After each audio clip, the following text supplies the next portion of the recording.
C'était la 9e épreuve du championnat du monde 74, 22 concurrents au départ. Un championnat, vous le savez, extrêmement serré, puisque les 3 premiers avant l'épreuve de Dijon, Fittipaldi, Lauda et Regazzoni, n'étaient séparés que par un écart de 3 points. Et c'est la première fois que le Grand Prix de France est disputé à Dijon, un circuit créé il y a 2 ans et qui présente la particularité d'être à la fois très court et très rapide. C'est le seul circuit du championnat couvert en moins d'1 minute au tour. 22 qualifiés sur 30 engagés, qualification autant lors des essais. En première ligne, les 2 grands favoris, la Ferrari de Lauda, numéro 12, à gauche, et la Lotus de Peterson, numéro 1, à droite, en première ligne. En deuxième ligne, Tom Price, regardez derrière. Lauda, c'est une surprise pour cet Anglais de 24 ans. Tom Price et Clay Regazzoni sur la Ferrari numéro 11. En troisième ligne, les 2 McLaren d'Elwood et Fittipaldi. 2 Paillet accidentés aux essais partaient en 5e ligne avec la vieille Tyrrell 006. Jarry en 6e ligne, les 3 BRM de Beltoise, Pesca et Migaud en 9e, 10e et 11e ligne. Cela ne s'arrange pas chez BRM. Attention au départ. Lauda à gauche, Peterson à droite. Derrière eux, Tom Price, une révélation. Voilà, c'est parti. Meilleur départ pour Lauda, numéro 12. Devant Peterson numéro 1, et regardez derrière, on le voit très mal, on le voit très mal, mais il y a eu un accrochage qui a été causé par Tom Price, qui a complètement raté son départ et qui, en traversant la piste de droite à gauche, d'une manière assez inexplicable, a embouti Hunt et Fittipaldi, qui sera le seul à se sortir apparemment sans dommage de ce méli-mélo. Vous verrez très bien un document sur cet accident tout à l'heure au cours de Sport Dimanche. Pour James Hunt, un concurrent bien placé, c'est l'abandon. Pour Tom Price également. Donc 2 des concurrents les plus en vue sont éliminés pratiquement dès le départ, ainsi que Rothman, qui va s'arrêter à la fin du premier tour et qui va se plaindre d'avoir été heurté également dans cet accident, bien que vous le verrez tout à l'heure, ça ne paraisse pas très net au cours des images qui ont été tournées par les caméramens de Paris et de Dijon. Pescarolo et Mas, embrayage grillé, n'iront guère plus loin. Et dans le premier tour, on pointe Lauda, Ferrari numéro 12 qui semble se détacher, Peterson sur la JPS numéro 1, Regazzoni, Ferrari numéro 11, puis plus loin, Mike Elwood, vous le voyez ici, qui est attaqué par Jody Scheckter, Mike Elwood numéro 33, Jody Scheckter numéro 3. On pointe ensuite Jackie Hicks sur la Lotus numéro 2, Fittipaldi sur la McLaren numéro 5, Beltoise qui a pris un excellent départ, puisque je vous l'ai dit, il était en 9e ligne, Watson et Merzario. Arrêt de Rothman, j'ai un petit peu anticipé sur cet arrêt, Rothman sur la Brabham numéro 7, qui avait réussi un excellent temps aux essais, mais qui malheureusement va être pratiquement éliminé de la course dès le premier tour. Une course dans laquelle la situation va se décanter assez rapidement au fil des premiers tours. Peterson, en effet, va refaire progressivement son retard sur Niki Lauda. Regazzoni, lui, vous le constatez peut-être sur ces images, a du mal à suivre et va perdre régulièrement du terrain sur les 2 premiers. Scheckter, lui, s'est assuré la 4e place. Mais on va surtout assister à un fantastique retour d'Emerson Fittipaldi, très gêné lors du départ et qui va revenir en boulet de canon et passer successivement de Paillet, Hicks et Scheckter pour se trouver dans les roues de Clay Regazzoni aux environs du 15e tour. Mais il s'agit ici d'un résumé, d'un condensé de cette course qui a duré un petit peu moins d'1 heure et demie. Et il faut donc anticiper, voici les 3 premiers. Vous voyez Regazzoni légèrement décroché déjà, qui va être de plus en plus décroché. Il s'agit donc d'anticiper un petit peu sur le déroulement de la course. Et puis derrière, Fittipaldi, qui s'est assuré la 4e place aux dépens de Jody Scheckter.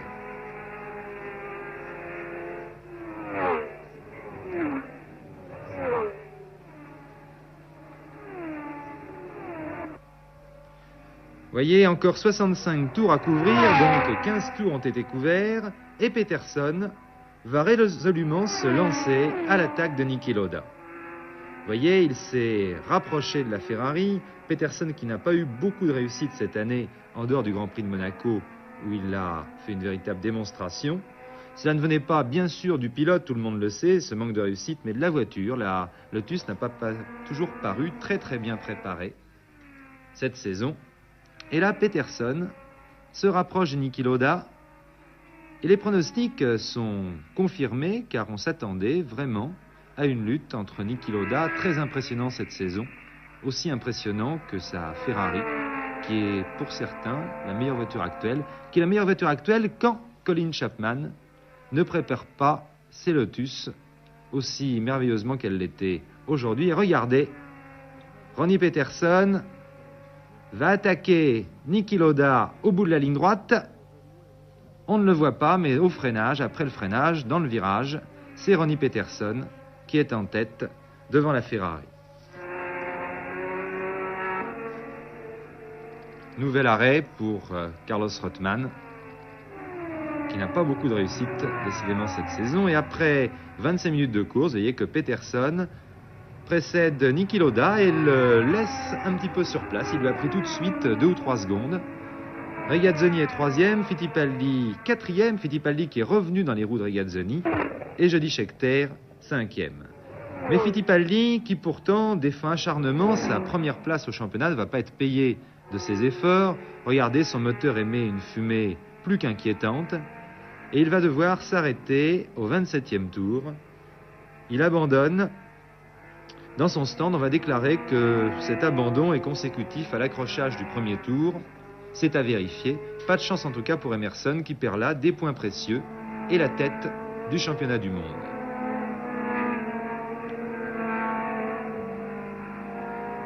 Et du coup, il semble bien que la course soit jouée, sauf incident, avant même la fin de sa première moitié.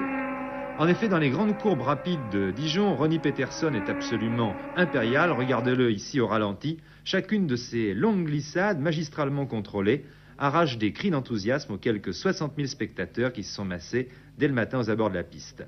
Lauda, lui, assure sa 2e place. Il a vu Fittipaldi arrêter et sait qu'elle lui vaudra de prendre la tête du championnat du monde.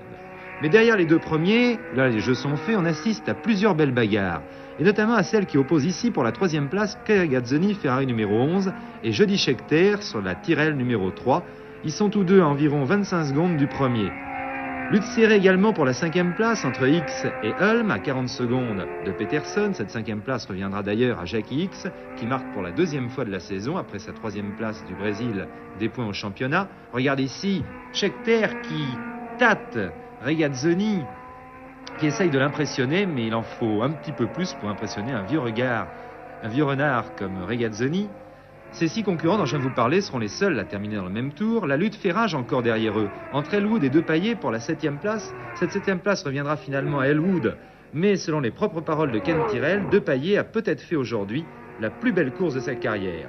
Et puis lutte aussi pour la 9e place entre Merzario et Beltoise. Vous les avez peut-être vus d'ailleurs, Merzario numéro 20 et Beltoise numéro 14, ils sont juste devant Regazzoni et Scheckter, mais avec presque un tour de retard. Merzario prendra finalement la 9e place avec un capot d'avance sur Beltoise.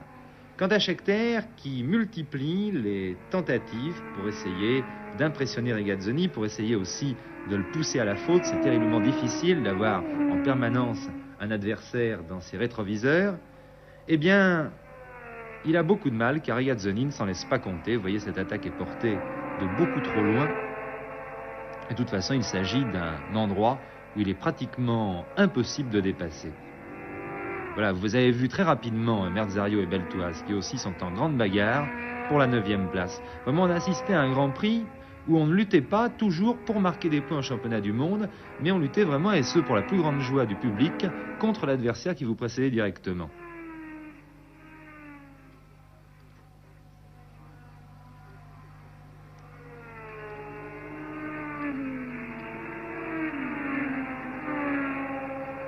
Et nous sommes ici dans le dernier tour de la course.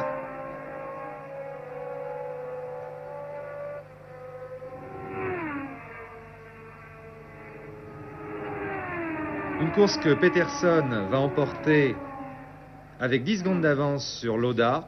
Et vous allez voir que malgré ses efforts désespérés, Scheckter ne pourra prendre la 3e place à Regazzoni. X terminant 5e devant Hulme, Depailler 8e, Beltoise 10e, Jarier moteur